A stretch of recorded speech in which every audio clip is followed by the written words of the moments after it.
සමහර වෙලාවට අපි ජීවිතේ අමාරුම සටන් කරන්නේ ලෝකයේත් එක්ක නෙවෙයි අපේම හිතත් එක්ක. මොකද පිටින් බලන හැමෝටම පේන්නේ hina වෙන වැඩ කරන අනිත් අයව දිරිමත් කරන හැමදේම හොඳින් කරගෙන යන කෙනෙක් වගේ. ඒ hinaව පිටිපස්සෙම හැමදාම සවිඥානිකව නොවුනත් නිහඬ වහන එක ප්‍රශ්නයක් තියෙනවා. ඇත්තටම මම වටින කෙනෙක්ද?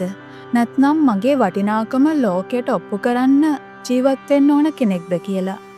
ඒ ප්‍රශ්නය තමයි ගොඩක් දෙනෙක්ට නොදැනීම ජීවිතේ හැම තීරණයක්ම පාලනය කරන්න පටන් ගන්නෙ. මොකද self esteem self worth කියන්නේ අනිත් මිනිස්සු ඔයව කොච්චර වටින කෙනෙක් විදිහට දකිනවද කියන එක නෙවෙයි. ඔයා දිහා බලද්දී කිසිම achievement එකක් නැති දවස්වලත් කිසිම කෙනෙක් ප්‍රශංසා කරන්නේ නැති වෙලාවල් වලත් කිසිම කෙනෙක් ඔයාව තෝරගන්නේ නැති මොහොතවල් වලත් Taman ඒත් තවමත් වටින කෙනෙක් කියලා හිතන්න පුළුවන් ඔයාගේ ඇතුළාන්ත හැඟීම. අපි ඉපදුන දවසේ අපිට කිසිම ක්වොලිෆිකේෂන් එකක් තිබුණේ නැහැ. කිසිම සම්මානයක්, සල්ලි, ලස්සන කියන සම්මතයට ගැලපෙනවද කියලාවත් කවුරුත් තීරණය කරලා තිබුණේ නැහැ. ඒත් ඒ ඉපදෙන වෙලාවෙත් අපව මේ ලෝකෙට වටින ජීවිතයක් විදිහට තමයි පිළිගත්තේ. මොකද මිනිස්සෙක්ගේ වටිනාකම එයා ලබා ගන්න දේවල් වලින් නෙමෙයි නිර්මාණය වෙන්නේ. එයාට ලැබුණු මනුස්ස ජීවිතේම ලැබෙන්නේ ඒ වටිනාකමත් එක්ක. හැබැයි කාලයත් එක්ක ජීවිතේ ඉස්සරහට යද්දී ලෝකය අපිට කියන්න ගන්නේ ඔයා අරයට වඩා ලකුණු වැඩියෙන් ගත්තොත් විතරයි ඔයාට වටිනාකමක් තියෙන්නේ. ඔයා අනිත් කෙනා වගේ ලස්සන නම් විතරයි ආදරය ලැබෙන්නේ. සල්ලි තිබුණොත් විතරයි මිනිස්සු ගණන් ගන්නෙ. හැමෝම ඔයාට අත්පොලසන් දුන්නොත් විතරයි ඔයා සාර්ථක කියන එක. මේ වගේ මැසේජස් අපේ හිත ඇතුළට යන නිසා තමා අපි අපේ වටිනාකම අපේ ඇතුළෙන් දැනෙන එක නවත්තලා ඒක අනිත් අයගේ අතට බාර දෙන්න පටන් ගන්නෙ. ඒ නිසා තමයි අද ගොඩක් මිනිස්සු තමන්ව අමතක කරලා ජීවත් වෙන්නේ. තමන් කවුද කියලා හරියට තමන්වත් දන්නේ නැතුව ජීවත් වෙන්නේ. තමන්ගේ වටිනාකම තමන්ටම නොපෙනෙන තරමට අනිත් අයගේ අදහස් වලට යට වෙලා ජීවත් වෙන්නේ. එක්කෙනෙක්ට හිතෙන්න පුළුවන් ජීවිතේ තියෙන ලොකුම ප්‍රශ්නය සල්ලි නැති එක කියලා. තව කෙනෙක්ට හිතෙනවා හොඳ රිලේෂන්ෂිප් එකක් නැති එක කියලා. එයාට ගැළපෙන ජොබ් එකක් නැති එකයි ප්‍රශ්නේ කියලා. හැබැයි මේ හැම ප්‍රශ්නයක්ම ටිකකට අමතක කරලා හිත ඇතුළට ටිකක් ගැඹුරින් බැලුවොත් ගොඩක් දෙනෙක්ගේ ජීවිතේ සැඟවුණු තුවාලය එකම එකක් කියලා පේනවා. ඒ තමයි මම ඇත්තටම වටින කෙනෙක්ද කියන ප්‍රශ්නය. මොකද කෙනෙක්ගේ හිත ඇතුලේ මම ප්‍රමාණවත් නැහැ, මම වටින්නේ නැහැ, මම ආදරය ලබන්න සුදුසු නැහැ, මම සාර්ථක වෙන්න සුදුසු නැහැ කියන නිහඬ විශ්වාසයක් තිබ්බොත් එයා ඒක හැමදාම කටින් කියන්නේ නැහැ. ඒත් එයා ගන්න තීරණ වලින්, එයා පිළිගන්න සම්බන්ධතා වලින්, එයා අතහැරලා දාන අවස්ථා වලින් එයා තමන්ව සීමා කරගන්න විදිහෙන් තමයි ඒ විශ්වාසය ජීවිතේ පුරාම පේන්න පටන් ගන්නෙ. ඒ නිසා සමහර වෙලාවට ප්‍රශ්නය සල්ලි නෙවෙයි, රිලේෂන්ෂිප් නෙවෙයි, කැරියර් එකක් නෙවෙයි. ප්‍රශ්නය තමයි හිත ඇතුලේ තාමත් මට ඒ ජීවිතය ලැබෙන්න මම සුදුසු නැහැ කියන නිහඬ කතාවක් දිගටම කියවෙන එක. හිතන්න කවුරුත් ඔයාට ප්‍රශංසා කළේ නැති වුණත්, සෝෂල් මීඩියා වල කවුරුත් ඔයාගේ ෆොටෝ එකකට ලයික් එකක් දැම්මේ නැති වුණත්, ඔයා කරපු වැඩේට කවුරුත් හොඳයි කිව්වේ නැති වුණත්, එහෙම වෙලාවල් වලටත් ඔයාට දැනෙනවද ඔයා වටින කෙනෙක් කියලා? නැත්නම් ඒ හැඟීමත් අනිත් මිනිස්සු අතේද තියෙන්නේ? මොකද self worth කියන්නේ අනිත් මිනිස්සු ඔයා කොච්චර අගය කරනවද කියන එක නෙවෙයි. ඔයාගේ ජීවිතේ හැම දෙයක්ම හරියට නොගිය දවසටත්, ඔයාගේ මිස්ටේක් එකක් වුණ දවසටත්, ඔයා අසාර්ථක වුණ දවසටත් ඔයාගේ හිත ඇතුලෙන් ඒ මොනවා වුණත් මම තවමත් වටින කෙනෙක් කියලා නිහඬව දැනෙන ඒ හැඟීම. ඔයා ඔයාගේ ජීවිතය ජීවත් වෙන්නේ නැතුව අනිත් අයට ඔයාගේ වටිනාකම ඔප්පු කරන්න, කෙනෙක් ඔයාව අගය කරයි, තෝරගනී කියලා, කෙනෙක් ඔයාව අතහැරලා යන්නේ නැති වෙන්න කියලා හිතලා, ඔයා ඔයාව වෙනස් කරගෙන තමන්ගේ ඇත්ත හංගගෙන අනිත් අයට ගැලපෙන කෙනෙක් වෙන්න උත්සාහ කරන එකෙන් සිද්ධ වෙන්නේ ඔයා ලෝකේ හැමෝම සතුටු කළත් ඔයා ඇතුලේ ඉන්න ඒ inner child තවමත් දැනෙන්නේ මම ප්‍රමාණවත් නෑ කියලා නම් ඒ හිස්කම කිසිම සාර්ථකත්වයකින් පුරවන්න බෑ. මේ කියන්නේ ඔයාට අලුත් කෙනෙක් වෙන්න කියලා නෙවෙයි. අලුත් පර්සනැලිටි එකක් හදාගන්නත් නෙවෙයි. ලෝකයේ ඔයාට අමතක කරවපු එකම දේ නැවත මතක් කරගන්න. ඔයාගේ වටිනාකම කියන්නේ උපයන්න ඕන දෙයක් නෙවෙයි. ඒක ඔයා මතක් කරගන්න ඕන දෙයක්. ඔයා ඔයා ගැන සැක කරන කෙනෙක් නම්, ඔයාගේ වටිනාකම හැම වෙලාවෙම අනිත් අයගෙන් හොයන කෙනෙක් නම්, කවුරු හරි ඔයාව ප්‍රතික්ෂේප කළාම ඒක ඔයාගේ මුළු ජීවිතේම තියෙන වටිනාකම ගැන තීරණයක් වගේ දැනෙනවා නම්, ඔයා මුලින්ම මතක තියාගන්න ඕන දේ තමයි ඔයා මේ ලෝකයට ආවේ ඔය විදිහට නෙවෙයි. කිසිම කෙනෙක් තමන් ප්‍රමාණවත් නෑ කියන විශ්වාසයක් එක්ක මේ ලෝකයට එන්නේ නැහැ. කිසිම දරුවෙක් මේ ලෝකෙට එනකොට තමන්ට වෛර කරන්න ඉගෙනගෙන එන්නේ නැහැ. ඒ හැඟීම් ටික ටික ජීවිතේ අත්දැකීම් එක්ක ඉගෙන ගන්න දේවල්. හිතන්න පුංචි කාලේ ඔයා අඳින චිත්‍රයක් අරගෙන ගිහින් සතුටින් පෙන්නනවා. ඒ කවුරු හරි ඒක දිහා බලලා මේක මීට වඩා හොඳට අඳින්න තිබුණා කියලා කිව්වොත් ඒ කියන දේ නිකම් වචන ටිකක් නෙවෙයි. ඒ පුංචි ළමයාගේ පුංචි හිතට ඒක ඇහෙන්නේ මම ප්‍රමාණවත් නෑ කියන මැසේජ් එකක් විදිහට. ඊට පස්සේ පාසලේදී සංසන්දනය කරන්න පටන් ගන්නවා. අරයා වගේ වෙන්න, මෙයා වගේ වෙන්න. එයාට ඒ නමයක් ඔයාට ඇයි බැරි? අරයා කොච්චර හොඳද? ඔයා මෙහෙමයි. ඔය වගේ දේවල් කියන්න ගන්නවා. කවුරුත් නරක චේතනාවෙන් ඒව කියන්නේ නැතුව ඇති. සමහර විට මොටිවේට් කරන්න ඒව කියන්නේ නැති. ඒත් ඒ දරුවගේ පුංචි හිත ඒක ට්‍රාන්ස්ලේට් කරන්නේ එයාගේ හිත අහන්නේ මම විදිහට ඉන්න එක වැරදිද? මම විදිහට ප්‍රමාණවත් නැද්ද කියලා. ඊට පස්සේ ජීවිතේ තවත් අත්දැකීම් එකතු වෙනවා.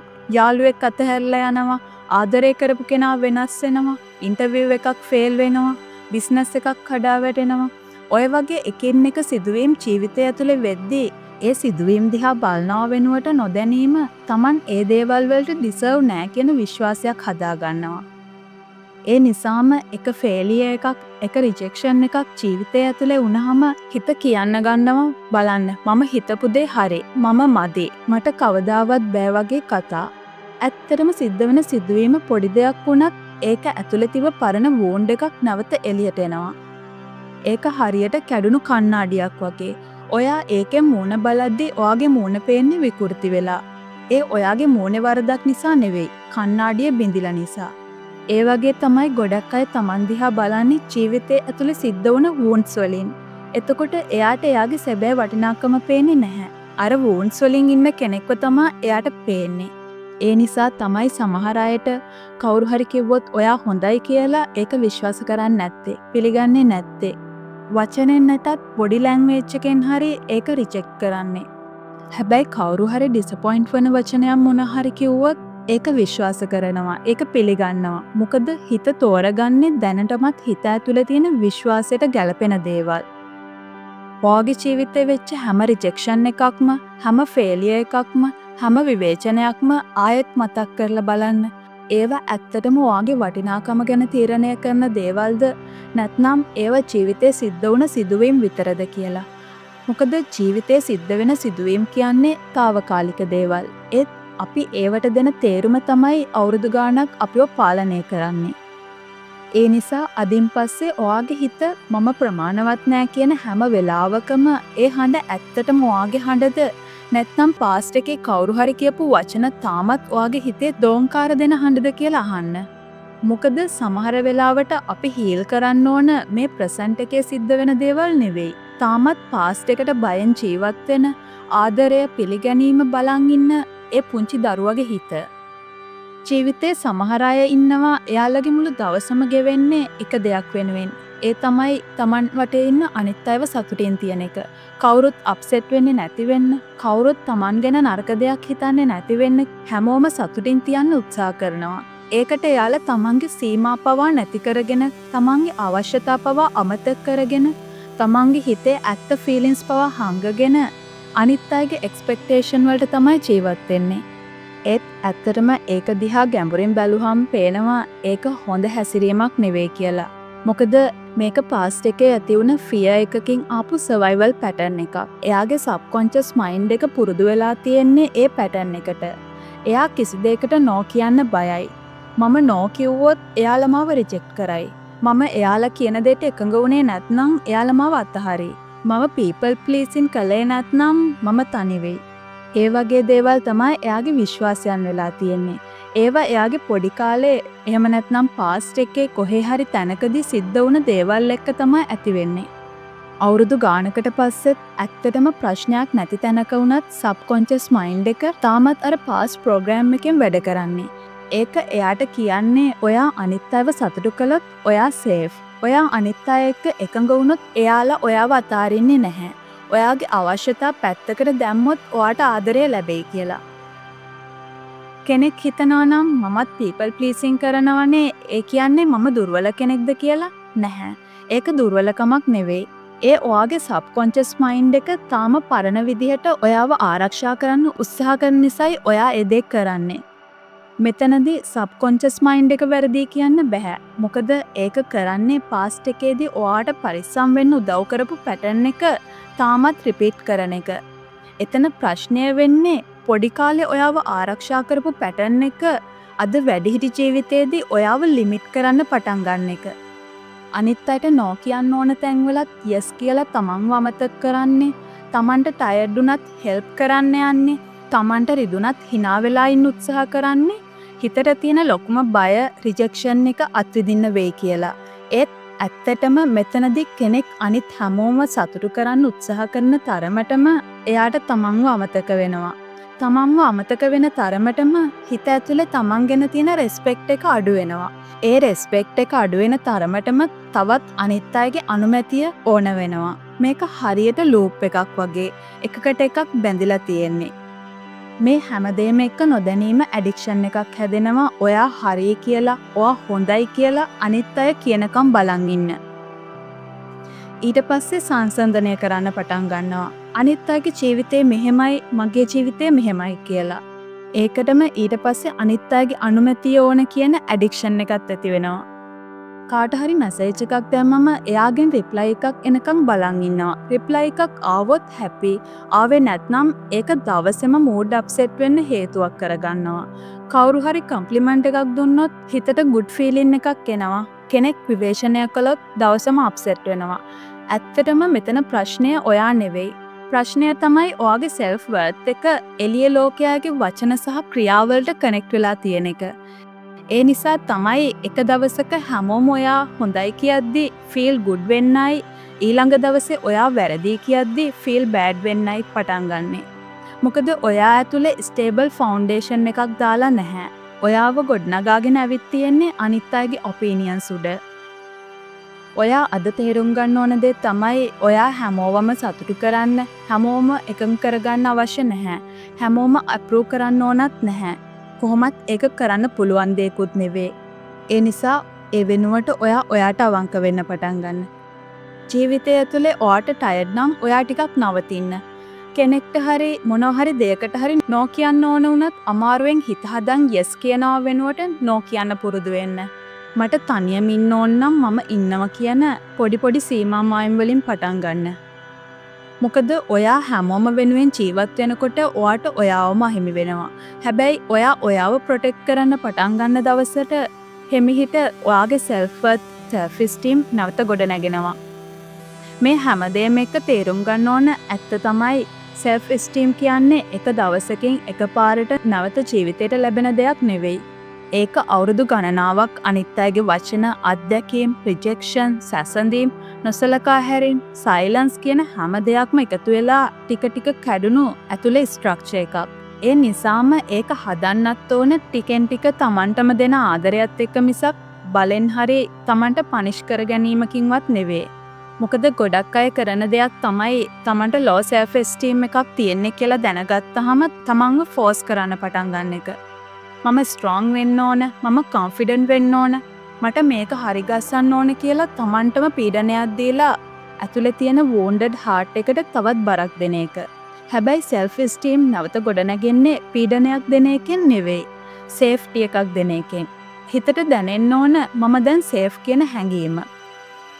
ඒ නිසා පළවෙනි පියවර තමයි තමන්ගේ ඇතුලේ සංවාදය වෙනස් කරන එක.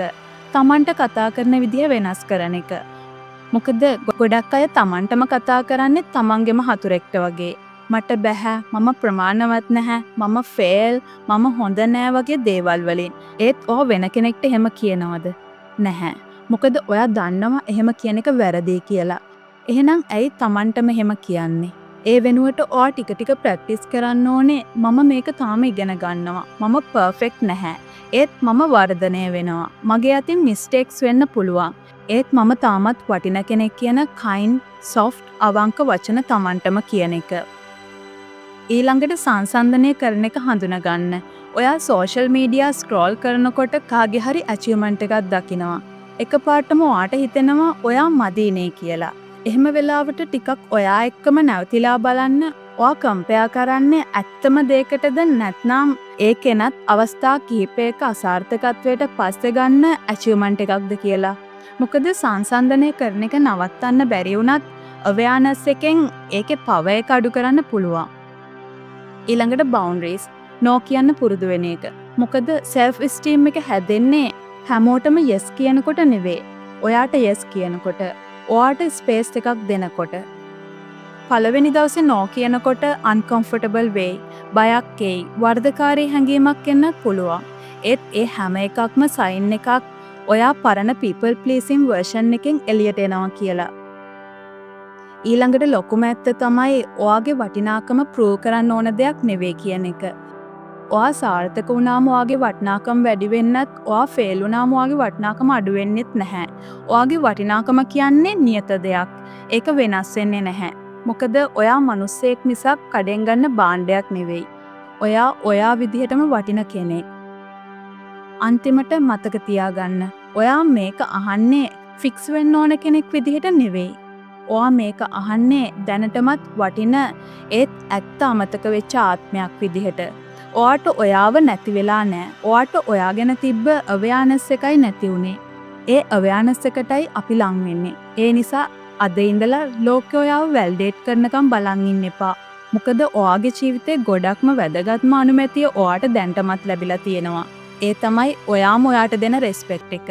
ඔයා ස්ලෝ වුණත්, බ්‍රෝකන් වුණත්, කන්ෆියුස්ඩ් වුණත්, තාම හීල් වෙන ගමන් ඉන්න කෙනෙක් වුණත් ඒ හැම අදියරකම ඔයා වටින කෙනෙක්. අදින් පස්සේ මතක තියාගන්න. ඔයාගේ සෙල්ෆ් ස්ටීම් එක ගොඩනගන්න ලෝකෙන් අවසර ඕන නැහැ. ඔයාට ඕන එකම දේ ඔයා ඔයාවම අතාරින්නේ නැති එක.